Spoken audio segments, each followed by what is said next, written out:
The land that God promises to Israel in the Old Testament is called Canaan, and the books of Exodus, Deuteronomy, and Joshua refer to numerous nations that occupy this land prior to Israel's arrival. 7 of them are singled out in particular as a stereotyped list: the Canaanites, Hittites, Hivites, Perizzites, Girgashites, Amorites, and Jebusites.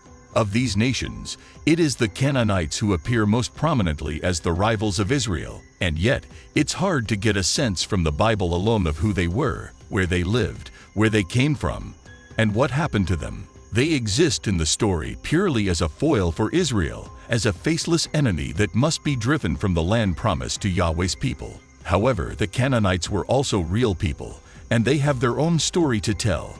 A story revealed through over a century of painstaking research and fortuitous discoveries by archaeologists. Let's examine the Canaanites of history and compare them to the text of the Bible to see what its authors meant by their use of the label Canaanite. The origins of the word Canaan are a mystery, and we have no direct evidence of any pre-Israelite people ever calling themselves Canaanites. The earliest reliable mention of them in the historical record is in a letter to the king of Murray, a Bronze Age Syrian city-state, dated to the 18th century BCE. It warns of the brigands and Kenanu, the Akkadian name for Canaanites, who occupy a town called Rahism. The location of Rahism remains a mystery. However, it is mainly during the late Bronze Age, a few centuries later, that the name Canaan starts to appear in documents from Ugarit, Alalak, and Egypt as a name for the Western Levant. Throughout the Bronze Age, the Levant was inhabited by West Semitic tribes who were distantly related to the Akkadian-speaking people of Mesopotamia. Their lifestyle was a mix of pastoralism and sedentary agriculture that went through cycles based on the climate and economic conditions of the region. Canaan was also a crossroads for trade, and the regional powers of the Hittites, the Amorites, and the Egyptians constantly vied for influence in the region. During the Middle Bronze Age, the Egyptians considered the Levant to be part of their sphere of influence, and several pharaohs conducted raids from which they brought back slaves and booty. The tables were turned in 1650 BCE when a Canaanite king conquered the eastern Nile Delta and established a dynasty of Canaanite pharaohs, often called the Hyksos by modern historians. These Canaanites ruled most of Egypt for about 100 years until Pharaoh Ahmose kicked them out at the start of the Late Bronze Age. Controlling the Levant now became a priority for the Egyptians. A series of campaigns by 18th dynasty pharaohs culminated in a major defeat of a Canaanite coalition at Megiddo by Pharaoh Thutmose. Canaan officially became a province of Egypt. Administrative centers were established at several key locations: Gaza, Jaffa, and Beth Shean. In addition to keeping garrisons in Canaan, the Egyptian pharaohs regularly exchanged letters with local Canaanite kings. Hundreds of such letters, written in Akkadian cuneiform on clay tablets, have been discovered by archaeologists in the abandoned royal city of Amarna.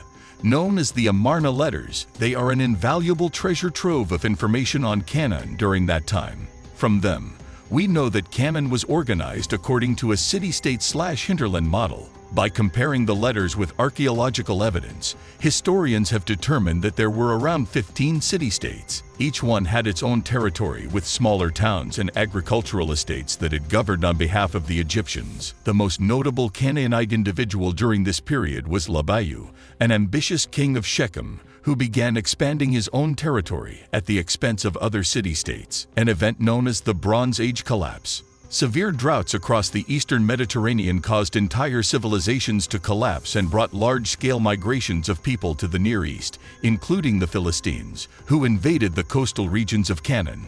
Sometime between 1140 and 1130, the Egyptian presence in Canaan ended. The withdrawal of Egypt and breakup of the Bronze Age city-state system caused new alliances to form along ethnic lines. These emerging Canaanite polities included the Phoenicians along the northern coast, Samaria in the central highlands, Judah in the southern highlands, and Ammon, Gilead, and Moab in the Transjordan region, as well as the non-Canaanite Philistine kingdoms.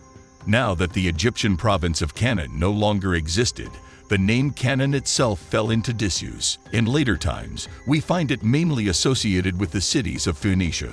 An example can be found in Matthew 15:22, which refers to a Phoenician woman as a Canaanite. The Phoenicians were renowned traders and seafarers, and that connection influenced how the term Canaanite was understood by some Hebrew writers. The Bronze Age Canaanites spoke a Northwest Semitic language that was similar to what their neighbors in Ugarit and Syria spoke. Their efforts at written language were limited mainly to the diplomatic letters they sent to Egypt. These were produced using the Akkadian cuneiform writing system in a language that was an artificial hybrid of Canaanite and Akkadian. The Bronze Age Canaanites did not write in their native language and produced no writing for expressive purposes, as far as we can tell. They wrote no history, no stories, and no law codes.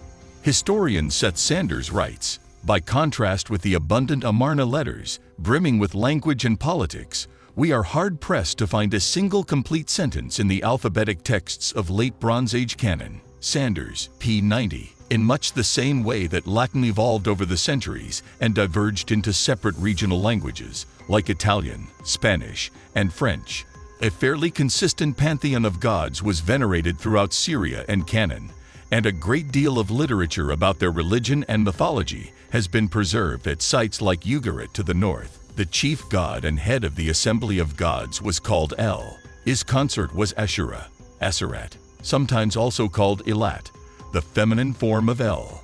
The goddesses Astarte and Anat, and the gods Baal-Hadad, Dagon, and Rezep were especially popular throughout Canaan. The Iron Age also saw the rise of local patron deities who were closely associated with specific kings and royal dynasties. The emphasis on national deities, such as Chemosh and Mov and Milcom and Ammon, played a significant role in state formation and identity during this time. Now that we have a rough picture of who the Canaanites were, Canaan and Canaanites in the Bible Old Testament references to Canaan fall broadly into two groups.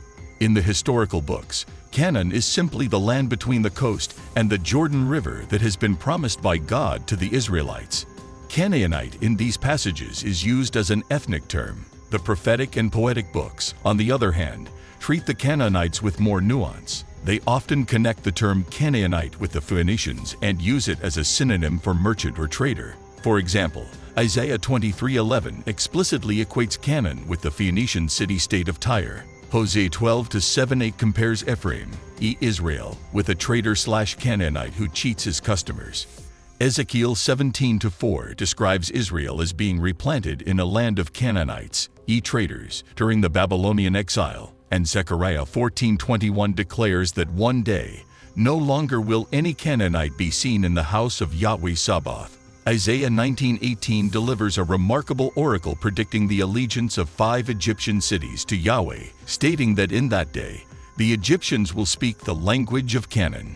These facts raise an interesting problem. If, as the evidence shows us, the Israelites were themselves a Canaanite people, why do parts of the Bible show such unrestrained hostility toward the Canaanites and their religion?